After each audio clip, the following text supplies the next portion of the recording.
month of June. Really, more than likely. Our Keeneland Live WeatherBug camera, look at that. There's that beautiful sunshine Claire and Chris were just talking about.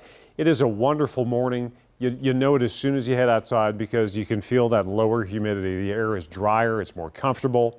MaxTrack is showing clear skies. Now, after that front went through yesterday afternoon, there was a hint of development right on the back end of it, back around Hazard. You can see it into the late evening. We had a couple of showers, thunder showers fire briefly, and we're out of here. So we're in the clear. The precipitation chance is pretty much zip until, of course, you get to the weekend. We'll start to see it back on the climb again, but at least in the short term, we're in really good shape. This shows the percentage of our 30-day normal rainfall that we've received, and we are way over what we usually see, almost 200%, 170% of our 30-day normal rainfall we've picked up. And then, of course, you're still running dry back around Campbellsville. So there are areas that didn't see anywhere near as much.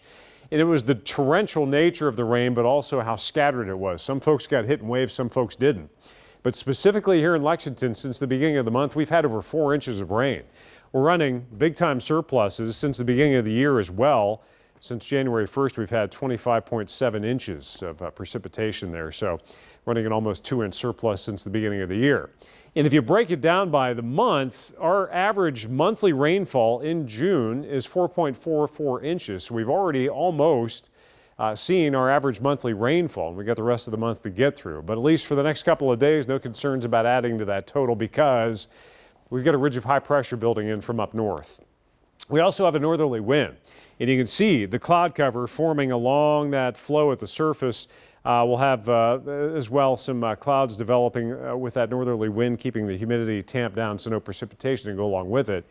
But here comes that high, so the wind continues out of the north-northwest next couple of days before the high is pretty much overhead midweek and then pushing toward the east coast later in the week. And as that happens, we'll start to turn the humidity back up, start to see an increasing chance for showers and storms just as we get the weekend rolling. It's 58 degrees now. I've been talking a lot about the dew points the last couple of days. It is a huge factor in how it feels.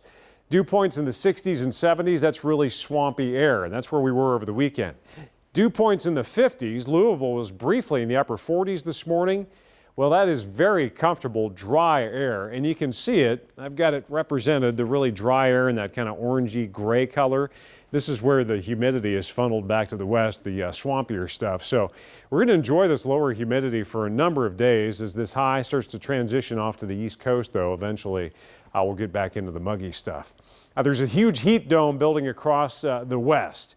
That'll continue to expand today and tomorrow and through midweek. They've got record heat out there. A little trough here toward New England states, and of course we're caught between the two with that northwesterly flow. We're on the coolish side, so this isn't a bad place to be when you consider everything that's going on across the continental United States. Unfortunately, we just can't hang on to this into your upcoming Father's Day weekend. It will be warmer, muggier, and eventually stormier.